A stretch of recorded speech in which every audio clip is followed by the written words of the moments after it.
Silkie is the first boss of the Criterion Dungeon, another sil'dih subterrane, and welcome to my guide on taking down this demonic gerbil. For this fight, no markers are going to be required, however you will want to assign each player a cardinal position that they will take for later mechanics. Specifically, we're going to be talking about slippery slope with the lightning element. Now let's talk about the core mechanic of Silkie, because you're going to see it all throughout this fight, and having a firm understanding of this is going to really help. So through this fight, you're going to see Silkie's puffball take on multiple different elements. This can also be seen through the cast bar, as well as the buff icon if that puffball's hard to see. Fizzling Suds is going to be the electric element and will result in a conal area of effects being launched in each of the intercardinal directions of where the boss or the future puffballs are going to be located.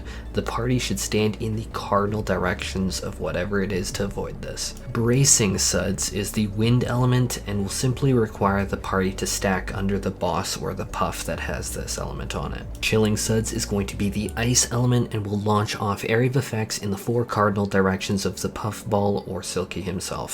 This is going to be resolved by moving into the intercardinal directions. Now let's get into the mechanics of the raid itself. And so for the pre-pull, there is no extra mitigation required, so scholars, you can save your recitation deployment tactics barrier for later. During the pull, you will have an extended period of minimal damage being done to simply just the tank. The tank can pull the boss to the mid and then tank north with the group stacking south. My recommendation is just stick to the north-south cardinals because that will allow you to just plant for the next like 15 seconds. Through this 15 seconds though, Silkie will reveal some mechanics such as casting Fizzling Suds and then Soaps Up that will release the electric element through the intercardinals. Next up is Dust Bluster, and this will do extremely light damage, but it will knock the party back, so you can be knocked back into the corners or use Arm's Length or Sure Cast to nullify the knockback if you really want, or a third option, especially for scholars like myself, is that you can use barriers to nullify the knockback completely. If the damage doesn't hit the party, the effect doesn't go off, and this is actually a consistent theme throughout the fight that can nullify outright lots of mechanics. You'll see what I mean later. It's actually hilarious. Now the first puff mechanic I'm going to be calling Fresh Puffs 1, and this is what's going to happen when Silkie spawns 3 elementally charged puffs in a triangle formation. Silkie will then change its own element to Bracing Suds, which is going to be that wind element. Silkie begins casting the ability Squeaky Clean, and what happens here is like Silkie will throw its body in one direction, either slightly to the left or slightly to the right, and this, where the body is going to indicate the safe path to go. Such as in this footage, you can see Silkie slammed its body on the left, and so we know that we go left, and that's going to be the safe side. At this point, Silkie will then whoosh around with AoE and contaminate the puffs that it hits with the wind element, always turning the north one and either one of the left or the right wind depending on where Silkie's AoE is going. Since we all already know that wind puffs require us to stand under them to resolve their mechanic, we now have 2, and that's going to be a problem. And so that means that we need to change one of the wind puffs elements. More on how to do that in a moment, but first let's talk about which puff do we change. We know based on the element of the third puff that Silkie didn't change to wind on the safe side that we moved to. We know lightning will make the north one dangerous to stand in since lightning fires at intercardinals, which goes right through the north one. And if it's the ice one that is left with us, we know that the bottom one is the dangerous element since it's going to hit the cardinals. So that means the lightning puff remaining, we turn the north puff into ice, with the safe spot down on the other side, left or right. We know that if it's a blue ice puff remaining, means that we turn on the bottom left or right into ice, and then the north one has the safe spot. Now how we do this is we change the elements of the puff by hitting it with Silkie's next attack. Silkie will be casting Chilling Suds to make its element ice. Now there's going to be a lot here, but this is all extremely important and comes out very quickly. First off is the tank must be the first person to get hit by the line AoE. The party stacks around the puff, and you will absolutely, all of you, need to be moving or jumping up and down during Silkie's Slippery Slope ability cast. When that cast bar finishes, you need to be jumping up and down or you will be frozen and likely die. After Silkie has charged, and this is very quick, you should try and run directly to the safe puff or the other diagonal. The main thing is you want to keep out of the middle and the sides of Silkie, since the ice element will go off causing massive damage to cardinals of Silkie. Expedient feels pretty great right here or save sprint. Immediately after, there's going to be a tank buster that definitely does need a lot of mitigation. The marker might be a bit deceptive because the tank buster doesn't cleave the party and it is safe for the tank to stack with the party. Effectively, the entire party can just go to the safe wind puff. Now Silkie will cast the ability Soaping Spree and unleash all of the elements of the puffs, and if done correctly, puffs 1 will resolve with the party taking no damage. The next major mechanic I want to talk about is Total Wash, which is a pretty heavy hitting area of effect damage, and we're talking about the upfront damage. And if you are on White Mage with little mitigation potential, I do recommend you keep your eyes peeled because I took White Mage into here and I got chunked the first few times. So definitely get your party to help you here.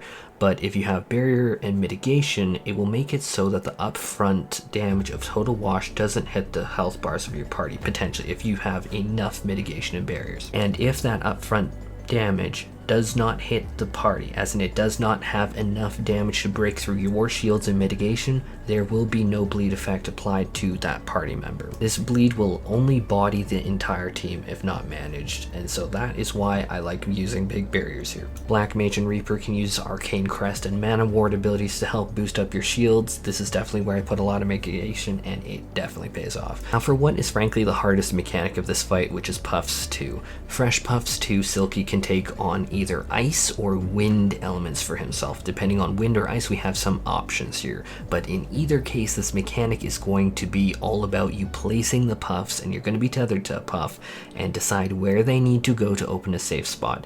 Also, since I'm going to be making the joke that it's not gay if the puffs don't touch. First up is going to be wind, and wind is frankly the easier element of the two, and in this case for wind, ensure that the lightning puffs are placed at the cardinal positions and ensure the ice puffs are dragged away from the middle and stand under Silkie. For these movements, ensure that you aren't tilting them diagonally. Next is ice, and there are two variations here. Either the puffs are originally located in the cardinals or located in the intercardinals. If they are located in the intercardinals, you aim them diagonally outwards. All of the puff types, doesn't matter, ice, lightning.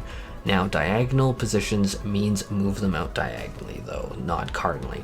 The safe spots are going to be at the second square in front of the yellow puff. Don't get too close to Silkie though, because it's going to pop off with ice. Now, if they are originally located at the cardinals, the ice puffs simply move their puff out further in the direction that they were placed, such as if you're east, move the ice puff further east. Now, if you have the lightning puff, you can think about it as just moving that puff clockwise. Safe spots will be on the corners without any puffs for this. Now we're at what I'm going to be calling charge 2 because I want to cite this later in the discussion. Silkie will be casting either wind or lightning effects on himself and will cast them immediately after it lands with Slippery Slope. Wind means stand under Silkie, lightning is far trickier. And so with lightning, Silkie will dash the team and then cast lightning off into the intercardinals, just the same as any lightning effect we've seen 1,000 times by now. And it will also, though, apply a debuff onto everyone on the team that will result in an area of effect happening around each person. Remember the cardinal positions I mentioned at the start of this video? That is why they're really used. Spread off into each of the assigned cardinals and resolve the damage. Total Wash 2 is going to occur after here, and if you look at my user interface, you can tell big shields aren't ready here for me. Cooldown management really matters here, and I myself saved a Seraph, for instance. Puffs 3 mechanic drops down 8 different puffs. Jars will be summoned that will knock out 3 columns but leave 1 column. Dodge according to the exact same wind, lightning, ice dodge patterns as before, respecting both of the puffs. At this point, the tank should immediately be heading to the side with the most puffs. Silkie has the ice element, and we will be using that to assign ice to every single one of these cleaned puffs, and the tank will take the tank buster, moving Silkie all the way over. Now Silkie will cast Slippery Soap, which should be resolved in the exact same manner as the first Slippery Slope initially. Tank first in line, keep jump gear moving, to not be frozen when the cast bar resolves, quickly move diagonally of Silkie to not get hit by Silkie's ice damage. Now that all of those puffs are ice, we need the tank to drag Silkie into a safe spot outside of the cardinals of the ice puffs, because all of that will go off at once, but also Silkie is now casting Bracing Suds for the wind element on himself, meaning that we need to stand under Silkie as everything resolves. Definitely make sure your tank is yarding the gerbil. After that resolves, a cast of Dust Bluster as a knockback to the party will happen as Silkie prepares to go into Puffs 4. Silkie will cast Bracing Suds on itself for the wind element, so we know that we need to stand under Silkie at the end of this. 4 ice puffs will drop in the sky in the exact middle line of the arena. We need to ensure that these are not changed to the wind element by Silkie. We want them to stay as ice. Silkie casts Squeaky Clean again, and it's the exact same before. Whatever direction Silkie's body drops is the safe side. That means that we need to move all of these puffs onto that safe side, resolve the mechanic under Silkie. This will be quickly followed up by another Total Wash cast for extremely heavy damage again. By this point, cooldown should be up. Silkie now is going to be casting Slippery Slope alongside an element like lightning or wind, similar to before with the Charge 2 mechanic. If lightning, go to the side cardinal after. If wind, stand under Silkie. This is going to be happening twice before the Enrage sequence of Total Wash. Thank you all for checking out my video. This is a different style of content, and I hope this helps you all out a lot, and I hope that you're enjoying Criterion and Variant Dungeons, and if you want to help me out, I'd be super happy if you drop Silkie on that like button and cat that subscribe button. Take care.